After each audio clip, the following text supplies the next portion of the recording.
দেখছেন তো বৃষ্টি এক পলসা হয়ে গেল। বৃষ্টি হওয়ার পরেও আবার দেখুন কি সুন্দর ঝলমলে আকাশ, পেঁজা তুলোর মতো সাদা সাদা মেঘ, আর এদিকে এক পলসা বৃষ্টি হয়ে দেখুন মাটি ভিজে, গাছপালা ভিজে, সব ভিজে, আবার ঝলমলে রোদ হয়েছে। এখন এইরকমই ওয়েদার চলছে আমাদের এদিকে শান্তিনিকেতনে, কন্টিনিউ বৃষ্টি হচ্ছে আবার রোদ বেরিয়ে যাচ্ছে। সেজন্য মানে গাছে কিছু খাবারও দিতে পারছি না, কোনো কিছু স্প্রেও করতে পারছি না, কারণ কি যখনই ভাবছি কিছু স্প্রে করবো তখনই সব ধুয়ে চলে যাচ্ছে। তো যাকে যাক, একটা কথা বলুন দেখি, আপনাদের গিফট পেতে কেমন লাগে? সারপ্রাইজ গিফট যদি হয় সেগুলি পেতে কেমন লাগে? আমার তো দারুণ লাগে, বুঝলেন তো। আমার তো মনে হয় সবারই দারুণ লাগে, শুধু আমার একার না। তো সেই রকমই একটা সারপ্রাইজ গিফট আমি পেয়েছি, একটি নয় তিনটি, আর তাও আবার গাছপালা। এই দেখুন, দেখেছেন? এই তিনটি সারপ্রাইজড গিফট আমার হাজব্যান্ড আমাকে করেছে, মানে আমার হাজব্যান্ড আমাকে এই তিনটি গাছ আমাকে না জানিয়েই এনেছে। তো গাছের চেহারাগুলো ভালো না। আজকে এই সারপ্রাইজড গিফট সংক্রান্ত আলোচনায় আপনাদের সঙ্গে করব বলে এলাম, ক্যামেরাটা অন করলাম। তো নমস্কার, আমি প্রিয়াঙ্কা, সবুজ সাথী চ্যানেলে আপনাদের সকলকে স্বাগত জানাই। প্রথমেই এটাকে ধরেছি, এটা একটা বাম্বুর ভ্যারাইটি, লাকি বাম্বু। দেখতেই পাচ্ছেন একটা 1.5 ইঞ্চি গ্রো ব্যাগের মধ্যে বসানো আছে মাটিতে। তো এটা এই ভ্যারাইটিটা আমার কাছে নেই, বাকি দু রকম লাকি বাম্বু আমার কাছে আছে, দুটো ভ্যারাইটি আমার কাছে আছে, কিন্তু এটা নেই।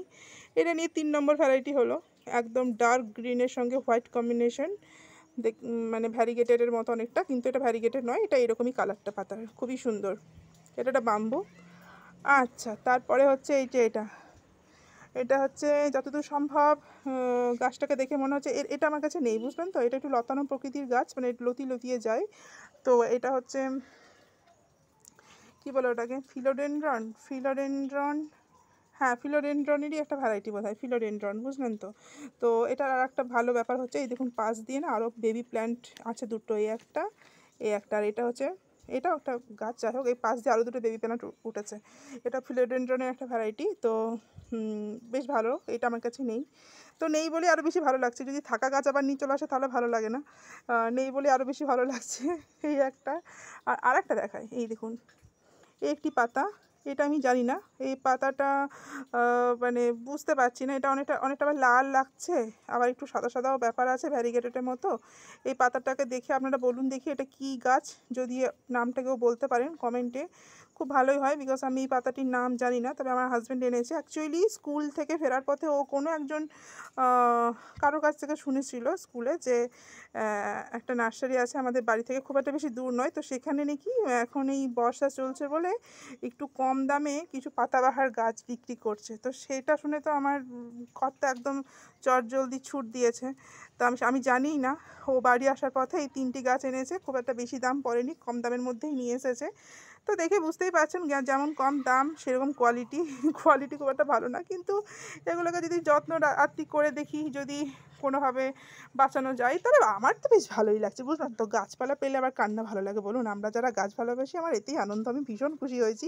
এটারও দেখুন মাঝখানে পাতাটা আবার কেটে গেছে, এটা তো ও বলছিল আনতে আনতে কেটেছে, তো জানি না এরকমই ছিল বোধহয়, এই দেখে বোধহয় কিনে নিয়েছে, কারণ কি খুব একটা বেশি দাম নয়, তো বললো তো কম দামেই পেয়েছি সেই জন্যই নিয়ে চলে এসেছি এই তিনটা গাছ। আরও অনেক কিছু নাকি ছিল, তো যেহেতু আমাকে নিয়ে যায়নি, মানে আমাকে নিয়ে যায়নি মানে আমি জানতামও না, আমাকে সারপ্রাইজ দেওয়ার জন্য এই কয়েকটি এনেছে। এটা লাকি বাম্বু, এটা ফিলোডেনড্রন, আর এই যে এটা আমি জানি না নাম। তো এই গাছটার যে অবস্থা দেখি বাঁচাতে পারিনি, আমি বললাম তুমি এরকম গাছ কিনে এনেছো, তো বললো যে হ্যাঁ হ্যাঁ দেখি আদর যত্ন করে ভালোবাসা যদি বেঁচে যায়। তো এগুলো আমি এখন রিপোর্টিং করব না, মানে যেহেতু গাছগুলোর অবস্থা খুব বেশি মানে ভালোই, গোড়াটা শক্ত আছে, এই যে এগুলো ফেলে দিতে হবে কেটে কুটে একটু, যাই হোক। তো এগুলো আমি এখনই রিপোর্টিং করব না, কিছুদিন মানে আমার বাড়িতে, মানে আমার বাড়ির নেচারের সঙ্গে ওদেরকে একটু কি বলবো, একটু অভ্যস্ত হতে হবে। আমি ব্যালকনিতে রাখবো এগুলো। তো আমার বাড়ির সঙ্গে এদেরকে একটু অভ্যস্ত করিয়ে নিই, তারপরে আমি আবার এদেরকে পটিং করব। তো যখন পটিং করব তখন আপনাদের সঙ্গে অবশ্যই শেয়ার করব, আমি যে কোনো গাছ পটিং করার সময় আপনাদের সঙ্গে শেয়ার করি। যেমন ধরুন আমার এই ব্যালকনিতে এই যে লাল ইয়েটা কিছুদিন আগে আমি শেয়ার করেছিলাম, লাল মান্ডেভিলাটা, এই দেখুন এটা আমার ব্যালকনিতে থাকবে, এই থাম্বাটা ধরে এটা লতিয়ে উঠবে। তো জায়গায় জায়গায় নিয়ে কথা বলে লাভ নেই, জাস্ট আমি বলে দিলাম আর কি, যারা দেখেনি তারা দেখে নেবেন। তো এগুলো যখন আমি পটিং করব, এই মুহূর্তে আমার কাছে টব রেডি নেই, তো বেশ সারপ্রাইজ গিফট, তাদের জন্য তো একটু সুন্দর সুন্দর পট রেডি করতে হবে, তাই না বলুন? তো এই মুহূর্তে আমার কাছে পট রেডি নেই, তো পট রেডি করে তারপর আমি এগুলোকে যখন পটিং করব তখন আপনাদের সঙ্গে অবশ্যই শেয়ার করব। তো এই পটিংয়ের ভিডিওটা মানে এই গাছগুলো যখন লাগাবো সেই পটিংয়ের ভিডিওটা যারা দেখবেন তারা অবশ্যই আমার চ্যানেলটাকে সাবস্ক্রাইব করে দেবেন। আমি অবশ্যই খুব শিগগিরই নয়, মোটামুটি আমি এগুলোকে 1 সপ্তাহ মতো আমার বাড়িতে রাখবো, মানে এই পরিবেশের সঙ্গে অভ্যস্ত করার জন্য। আর কিছু না। তো আনন্দটা আপনাদের সঙ্গে শেয়ার করলাম। কাল থেকে ভীষণ আনন্দে আছি। ভাবলাম কি যে কাল সন্ধ্যাবেলায় ভিডিওটা করবো, না সন্ধ্যাবেলায় করবো না, দিনের আলোয় একদম চকমকে সূর্যের আলোতেই আমি ভিডিওটা করব, যাতে সবাই অ্যাকচুয়ালি পাতার কালারটা বুঝতে পারে। আসলে যতই হোক সূর্যের আলো আর রাতে লাইটের আলো অনেকটা ডিফারেন্স আছে।